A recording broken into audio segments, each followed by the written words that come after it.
And let me tell you something. Oh, the good fight, the good fight, the good fight. Season 7, episode 10. I love this episode. Now, don't get me wrong. If I wanted to be nitpicky about several things, I could be. I will mention certain things that I felt like, okay, this is just weird. But overall, I have way more things to talk about in terms of what I liked about this episode versus things I didn't really care for. But overall, this was very solid, a massive improvement over last week's episode. And some people, look, we all have opinions. For example, some people felt like this week's episode of The Oval was really good. In my opinion, I thought it was trash. And when it comes to this episode of Sistas, which I truly love, there are people who felt it was like boring, and I have to respectfully disagree. I think this episode was just full of surprises. Yes, there were certain things I saw coming, like, let's be honest here. The ending with Penelope and Gary, we all saw it coming as soon as we saw the trailer last week for this episode, because I immediately posted, well, whatever happens to Penelope happens because this is painfully stupid. And look, I hate to see the character go out this way. Look, we're all, not we're all, but a number of people, I got a lot of people during the live stream last night. Oh yeah, thanks for everybody who came out to the live stream. At one point, we had close to 500 people. We had a good time. No technical issues at all. It was a pretty good stream, about an hour long. Make sure you check it out.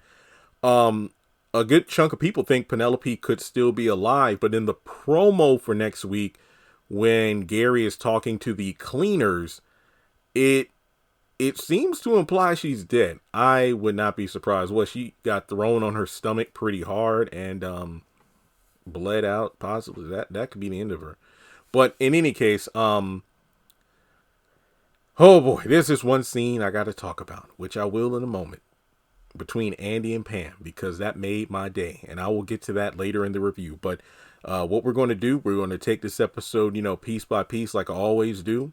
And remember, this is the penultimate episode. After next week, the mid-season finale, the show's going to be gone for quite a while. Now, honestly, I don't know the exact length of time, but it might be until the summer. It might be. And I'm not mad at that, because the show ran for a full season worth of episodes. We need a break. And I think that if next week's episode is really good, especially the ending, it will give us something to look forward to in the coming months. So before jumping in, make sure you take a moment to hit the thumbs up button to show you like this video. Follow me on social media. Links are in the description below.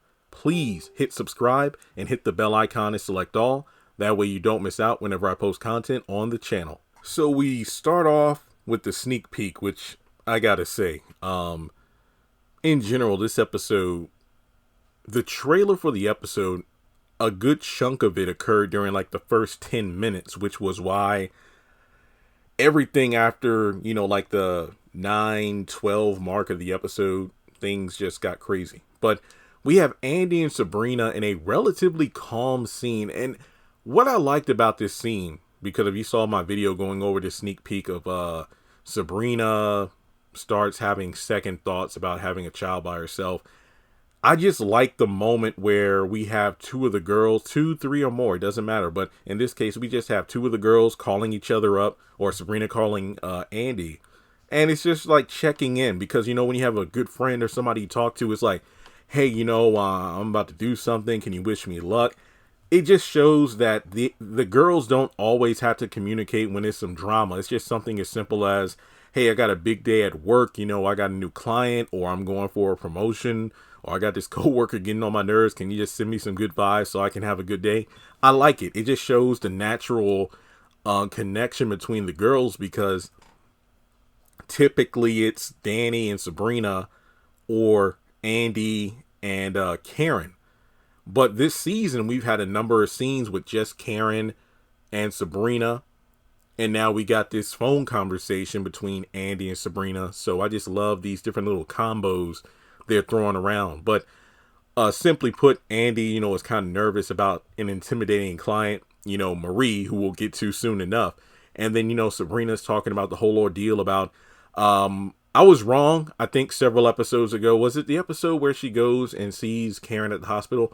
I thought she already had the egg and embryo procedure done, but no, I think that they're doing a bunch of tests, and I think they're like giving her different shots and whatnot. I think they're preparing her body for the removal of those particular parts so they can be frozen. So at this point, she's going through the process, and it is a lot.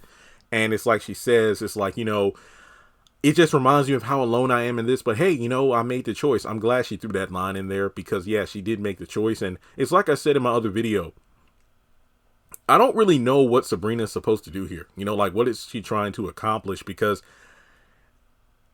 if, Rich already, he doesn't want kids. So even if Sabrina opted to end things with Rich back in like episode 3 or whenever those two were sitting in his juice bar, and they pretty much agreed at that time to kind of see where they're both going, like in terms of the future, even though right now they don't exactly see eye to eye about what their future looks like with or without kids. Even if she broke up with Rich then, I don't know, but Sabrina does some questionable things sometimes. But I get the biological clock thing, her being a woman and all and just turning 35, but what if she broke up with Rich and tried to find someone else?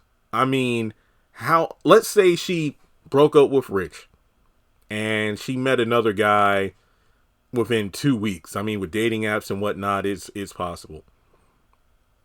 Her and this guy hit it off. He wants kids, but at the same time, it's like, yeah, I wouldn't mind getting married someday and having kids, but I highly doubt she'll find a man who wants to have kids with her right away, because who in their right mind, and I'm not talking about accidental, pregnancy just by having, unprotected sex or whatever, but Sabrina, it's going, you don't want to just rush and find someone to, get you knocked up. You want to make sure you're finding a man who's right for you. So I don't know what her motivation is. Outside of being a mom, which seemingly came out of nowhere, it's like, you're going through this process, and if you and Rich break up because, he doesn't, see a future, it's like, look, it's your decision if you want to freeze your eggs and embryos and whatnot, but regardless, I don't see myself having kids. Even if you have kids by yourself, that's not what I want. So when then he leaves, then if she tries to find a man, she's probably going to have a little bit of a harder time given the fact that she has a child by herself. So I don't know. I honestly don't know. But regardless, they wish each other luck. Jordan comes in, and then the news reports show that, we were tipped off that this is where Jordan has been staying ever since the accusations with the young, girl. But then it turns out they were false. So I just love that moment where, the weight of the world came off of Jordan's shoulders because now his name was cleared. That was actually really, really, really good to know, because that could be terrifying. So from there, they do the little nasty before, Andy gets to go into work. But then we shift gears over to the Zatima household. And folks, little Michael has made his first appearance in the show since the season 6 finale, if I remember correctly. Yeah, because I think the last time we saw him was when Zach and Fatima rescued him from Heather. So yeah, he's there playing with his toys and whatnot. Man, it's just cool. It's just, after all this time, to see him finally with his dad. And Zach is in full dad mode. He's like the overworked father who's worried about how he's going to make ends meet. But a lot of people are making a good point. It's like, well, Zach, I mean, you got one kid, you got a fiance who's, going to school. And now all of a sudden it's like last week, twins, I'm going to buy 2 everything, 2 swings, 2 babe, little convertible, strollers and everything. Oh, this is going to be great. It went from that to, how much this therapy stuff, they trying to drain us, the therapy for Michael, how much is school going to cost? And then Karen's talking about double child support and this like, you're going to school too? Don't worry about me. I got my own money for law school. I love that. I love that Fatima's like, you know what, just Zach, don't worry about it. The law school thing is my thing. I'm paying for it. I love that for so many reasons. There are so many reasons why I love the fact she said that. Because, prior to her, relationship with Zach, she had the ambition to go to law school. And, you know, the way her and Zach have those moments where they fight, don't have no situation where it's like, well, I'm the one who paid for that degree. Nope. No, she did it herself. Now the conversation shifts gears because we got Fatima or Zach. Fatima's like, oh, you know what? I got class tonight, so you gotta stay here with Michael. Well, actually, I was going to stay out with the boy. Now, oh yeah, you're going to stay here with Michael. And I love how, because, you know, Zach was trying to pawn off like, well, actually, I'm going out with the boys. No, I got class tonight. So it's just one of those things where Zach, you know, I'm glad your dad, you know, hey, you were adamant about getting your son, but now you kind of see how Fatima felt, where things just changed so drastically, so quickly. It went from like y'all being able to work around your own schedules to now you got Michael. So you got to revolve around that. And of course, you know, at some point later in the season, they will get a nanny. So they will find a workaround for it. But I just really love this. But then, oh, Zach gets on the phone and calls up Gary because apparently he's worried about money now all of a sudden.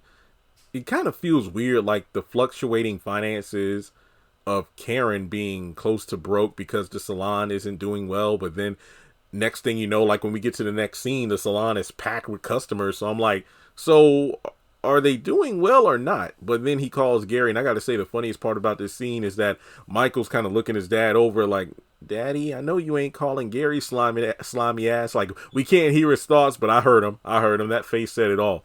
So we shift gears over to the salon, and Pam comes in because Karen gets a call on her phone with a customer looking for some roots to riches. And no, we don't sell that here.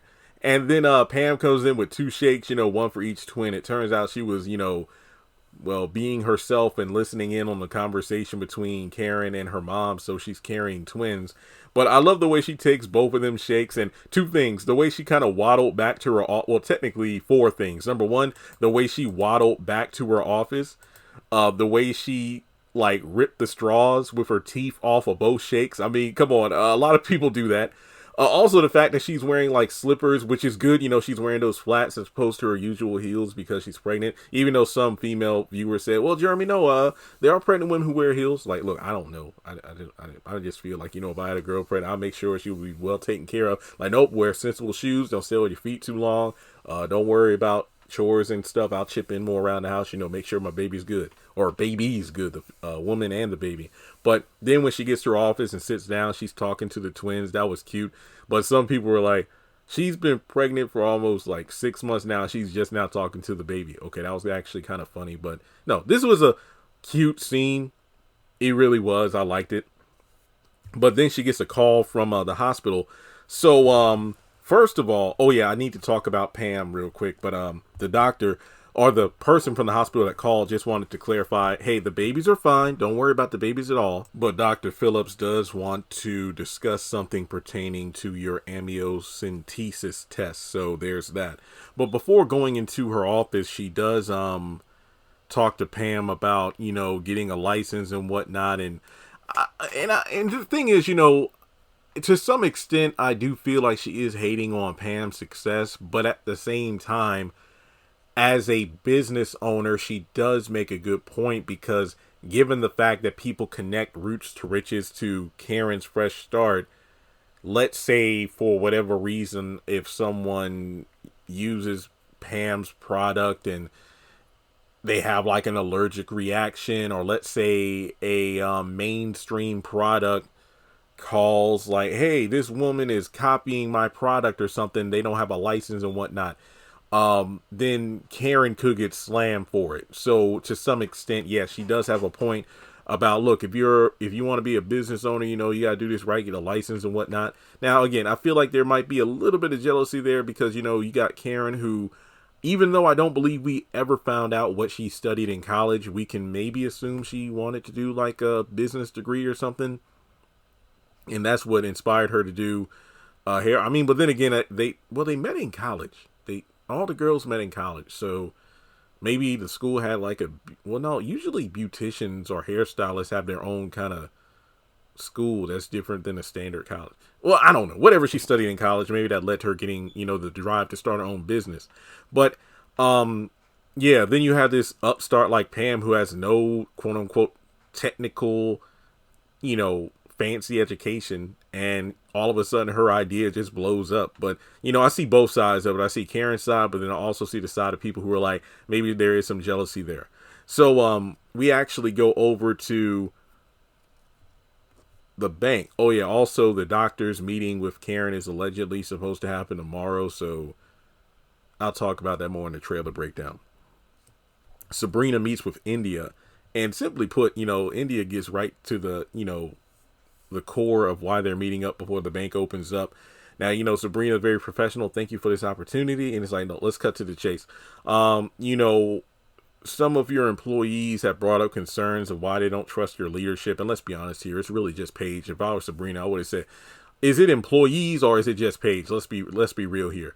And Sabrina, I ain't gonna lie, Sabrina kind of sexy when she was showing her backbone. The fact that it's like, you know what, I'm talking about what I'm owed and what I deserve. After you all just threw me out on the street, pretty much, we're done with me.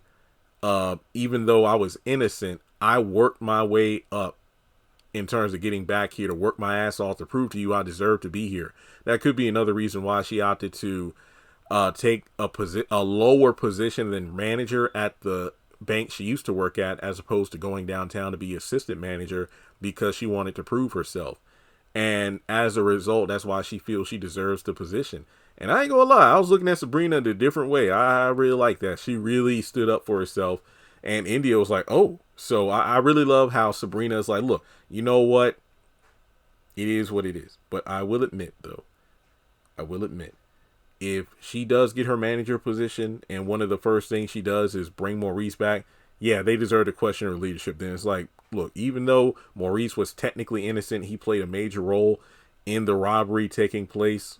And that's no, you don't need him. I think that if Sabrina showed more of the backbone she displayed to India, Paige would back off and she wouldn't need Maurice standing up for her. So that's just my opinion. But either way, I love this scene.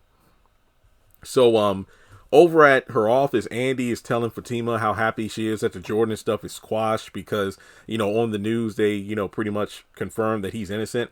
And Marie comes in. Not ma'am, not Miss Willis, but Marie comes in. And a lot of people are like, oh, I love Marie, but hey, girl, don't be rude to Fatima now. Like, we love you, but don't push it. So Marie comes in basically and has a woman-to-woman chat about don't shit where you eat, because Andy's integrity has been called into question. Basically, aside from what Gary told her in the last episode, I'm pretty sure, Marie did her own research on Andy, and yeah, she banged Robin. She banged one of the partners and whatnot. But she doesn't chastise Andy because, she's a billionaire and she's had her fun back in the day. So simply put, it's just one of those things where Andy kind of got away almost scot-free.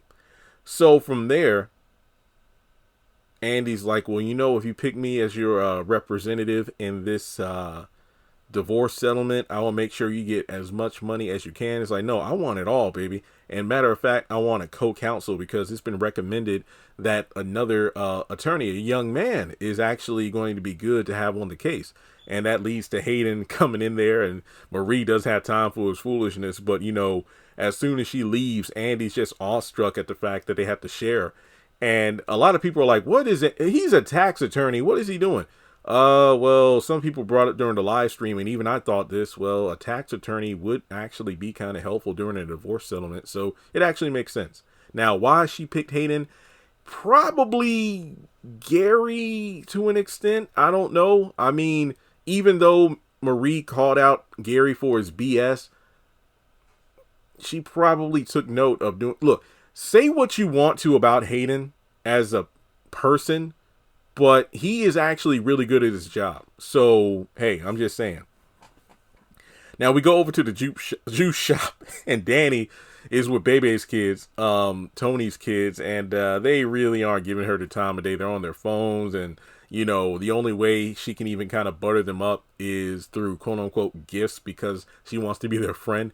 From Braves tickets to go see a game to the little girl taking the necklace. Is like, Danny, she's kind of in over her head. So then you got Rich and Tony coming up, and Uncle Rich takes them to the the other side of the restaurant to check out the new snacks they have. But Tony's like, oh, yeah, we're hitting it off well, huh? Okay, great. He's like, oh, you got I see they took your necklace. So that was pretty funny.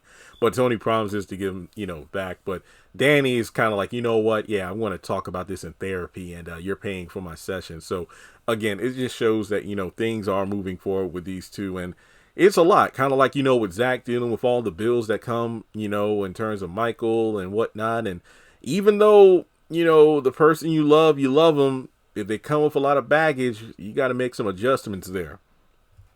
So from there, we go over to probably everybody's favorite part of the episode. We got Zach going to confront Gary in his office, and basically he wants his money back. Now, long story short, it turns out that around the time Gary and Zach first met, before Zach knew about all of Gary's deceitfulness and whatnot, he had actually put some money into Gary's company as an investment. Now, apparently 18 phone calls. I'm guessing this goes back to episode 3 or whatever. Remember when Karen's salon was about to open and the FBI raid happened at the law firm? And then Fatima got home and told Zach and like, what? And then as soon as Fatima left, he got on the phone to call Gary. I guess we're meant to believe that in that episode and then earlier in this episode when Zach called Gary when Michael was there were 16 other calls that took place in between those episodes that Gary ignored. But to be blunt, Zach rolls in there and he wants his money back. Now, again, I don't really know where Zach's finances are right now. At one point, he was a millionaire. And we do know he put money into Rise Ventures with Bryce. And behind the scenes, he's been doing other things in the stock market. Legit stuff. None of that, getting tips from people. But, the bank did, advise him on looking into other stocks and whatnot. And Jake, pre-Bryce, of course, recommend that he invested in other stocks. So if, people come knocking on his door, it doesn't look suspicious that, he just out of nowhere got rich. But, yeah, the house, the cars, the clothes, and all this other stuff.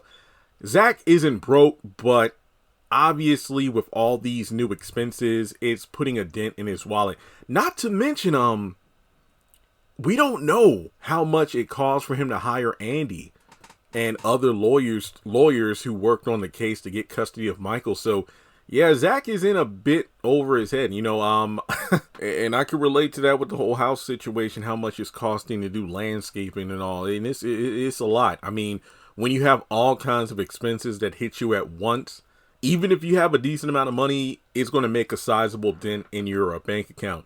But in any case, Gary basically says, like, Zach, you don't know how this works. See, I'm not in a position to just give you your money back. And again, that's not how, it works. Like, if you put money into the company, it's not like you can get the money back, like, just because you want it back. There has to be, a process you go through. But Zach ain't trying to hear all that. And when Gary almost made somewhat of a veiled threat about, the stock market, like, oh, how you put in once and one. I'm like, is he alluding to the fact about the whole stock tip he got? Did he try to use that against Zach? I don't know. But in any case, Zach pops him across the face and like, whoo! That I didn't see that coming. It's like, so what are you going to do about it? Bop! And then from there, he has a bloody nose. It's like, don't make me kill you, Gary. So then he takes a gun out of his drawer and says, hey, go ahead and do it. But then guess what? Your kid's going to have, your bastard kids are going to grow up without a dad. And this fools Zach. Like, it's crazy how the momentum goes from, the pendulum goes back and forth. 1 minute, like, Zach, man, sit your happy ass down about them twins. Like, you get that DNA test. Disrespecting Fatima. But then the next episode, yeah, Zach, you the best. You pop. Look, all I got to say is this. Zach hitting Gary across the face, making his nose bleed. That punch was for fans. You know how people are like, Will Smith slapped Chris Rock, but it wasn't about that joke. It was build up from all the disrespect and everything he's had to deal with over the past couple years, stemming back from that red table talk. and it culminated in that slap. The same thing could be said for fans looking at, Zach punching the hell out of Gary. It's like that punch was for all that you put Andy through since season 1. That punch was from every fan who's been sick and tired of your character since the first episode. So yeah, that kind of cancels out the moment that Zach decides to put his freaking fingerprints on that gun. I'm like, damn it, Zach, what are you doing? He picks the gun up, takes the bullets out. Right as he does this, Penelope walks in. And I'm just thinking to myself, bro, come on, you should be smarter than this. You're from the streets. Fingerprints. Well, Gary's fingerprints on the gun. It was in his desk. Yeah, he could say it's his gun. But Penelope comes in, and based off the ending, here's my theory. Penelope's killed, Zach gets framed, and he gets arrested. Remember, in season 3 of Zatima, Zach is going to get arrested for murder. Yeah. Watch my video, everything we know about season 3 so far. I did that video months ago. Zach is going to get arrested for murder. So, from there, Penelope refuses to leave because, she wants to confront Gary about something. Let's just skip to the end. Apparently, she just sits there all day. I don't know if, Gary just ignores her the entire time, but she just stares him down. And, she asks her about the Kimberly Porter thing, and Gary tells her ass to leave. Don't bring up that kind of stuff digging up. And when she refuses, he walks around the desk. She gets up, grabs her by the arms, and then throws her down hard on the ground on her stomach, and she starts bleeding out and crying. And that was the end of the episode. But, like I said in my live, I hate to see a character go out like this, but I don't feel bad for Penelope because she shouldn't have brought her ass over there. Just the fact that Andy warns you. It's like, what is somebody put up a tweet that I reposted because it was so on point. It just defined my thoughts on it. Why would you confront a murderer about a murder and not expect to get murdered? That's like a tongue twist. Like, hey, try saying that 3 times fast. But that just defined everything I felt about that moment. So we go over to the law firm. Pam is there. I believe, she's trying to do things legit, like Karen suggests, like getting a license and an attorney to whatnot. Basically, she wants to make sure she's doing everything by the books. And I think that's a good piece of advice. So Andy rolls up. He's like, Pam, what are you doing here? Something wrong with the baby? No. I'm over here because of Karen, but not because of the child. You have me worried sick. And then she mentions her roots to riches and even suggests that Andy, get a sample. So from there, she's like, oh, why don't I hire you? Well, actually, that's not my expertise. And also, I'm really busy. But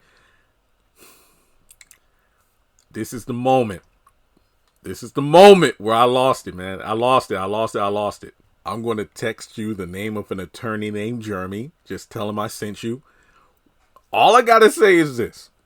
Tuesday, KJ was like, oh, that's a good observation you made, per usual. If you remember, I made a post about, season 7 is recapturing season 1 vibes because the girls are meeting up more frequently. Because I had 4 different screenshots from season 7 where all 4 girls had met up.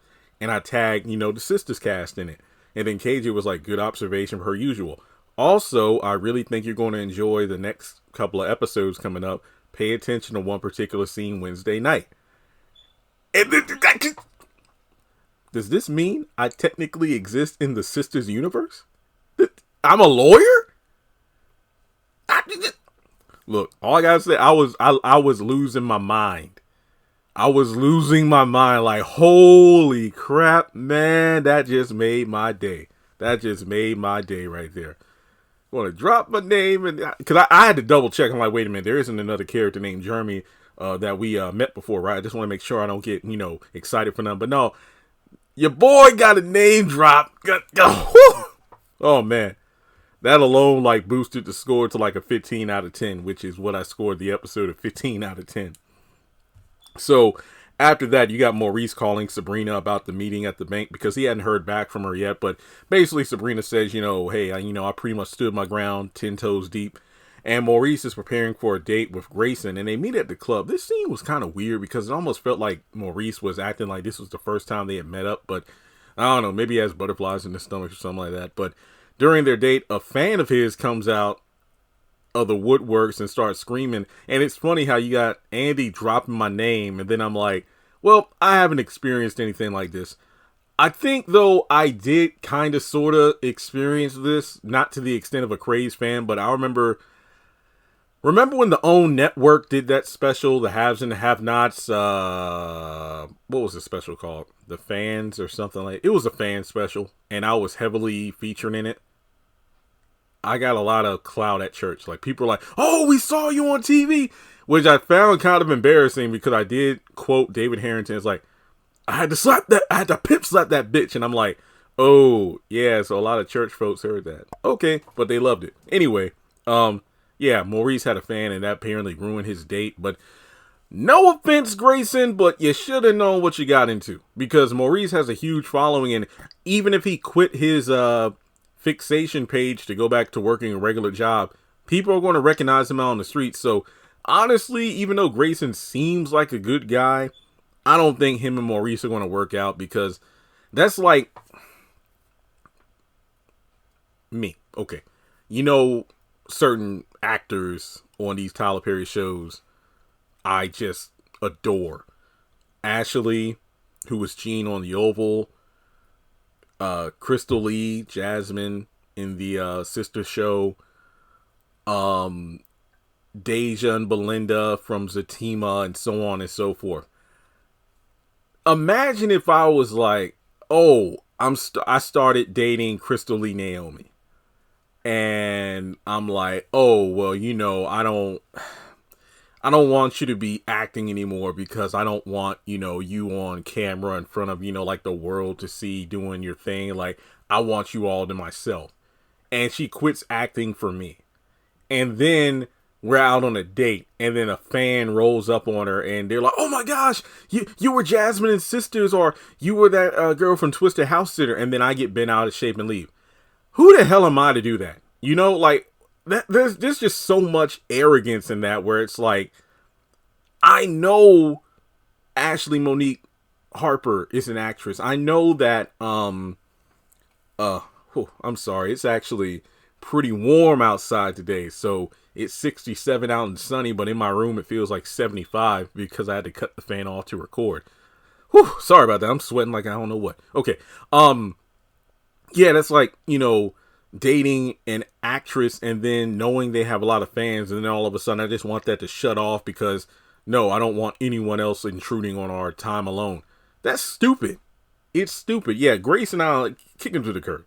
So Maurice, you know, is talking to Chris, the bartender, about the situation, and in a moment of desperation to try to get his man back with the reverse Uno card, like, oh, he's going to come back. He sent him a pickle pick.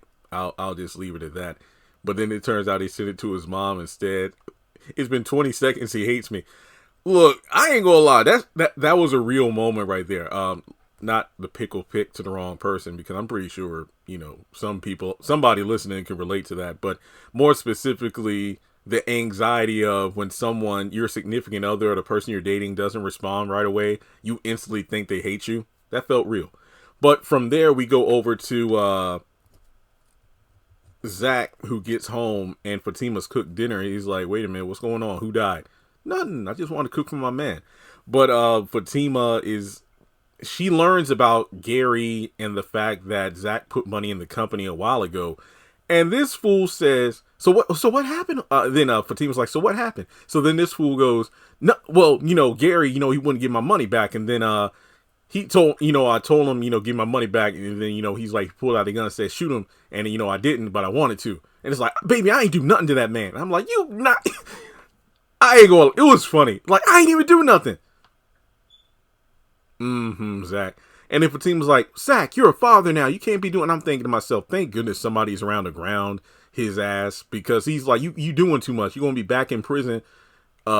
Just no. But Fatima does say something interesting. Like, do you need me to call madam? No. You mean you could take him out, but I need to get my money back first. And I'm just like, well, damn, this show took a dark turn. But from there, we go over to Karen, who's closing up shop, and it's late at night.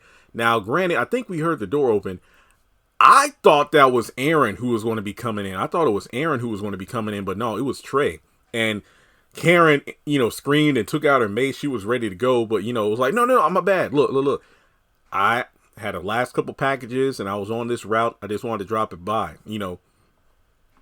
and Karen's like, yeah, I got to stay ready in Atlanta. But it's funny because some people pointed out that, wait a minute. Trey said he was there for package, right? And Karen told him to put it down, but he walked out of the door with the package.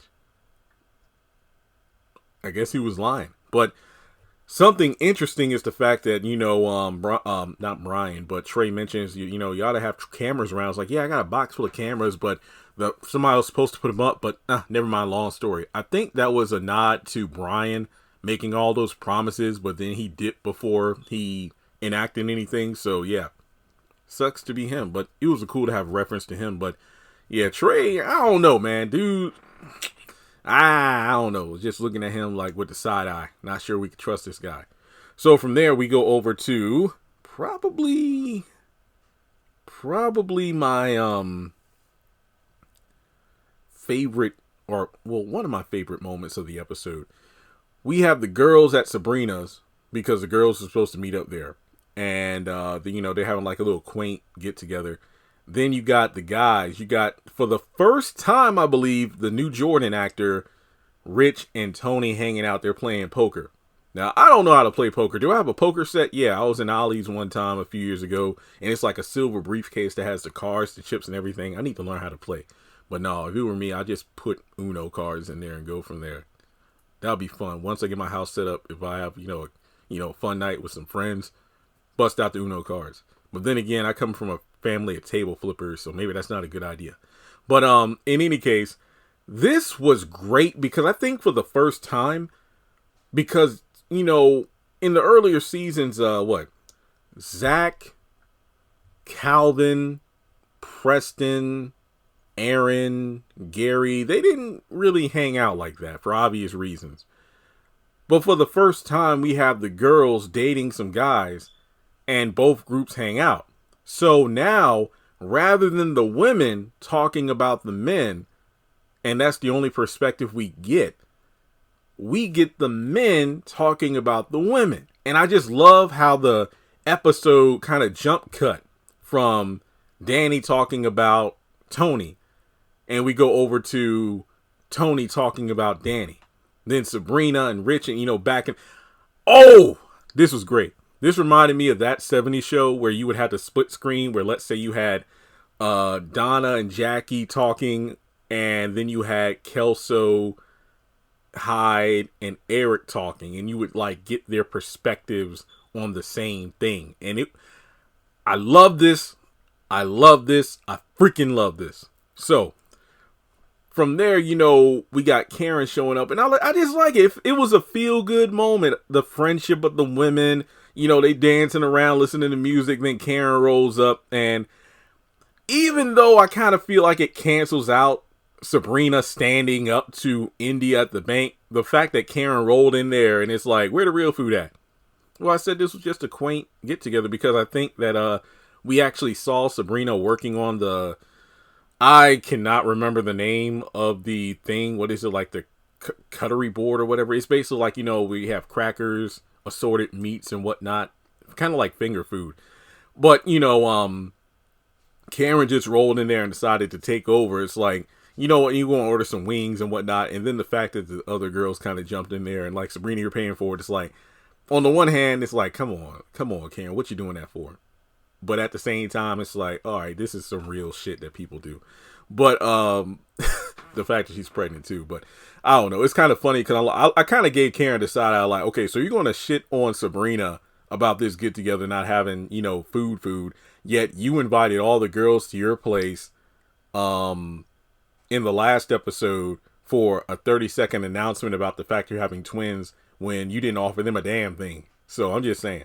But from there, we go over to Andy driving from the girls' night, and she's going over to Jordan's to meet him, and then that's it.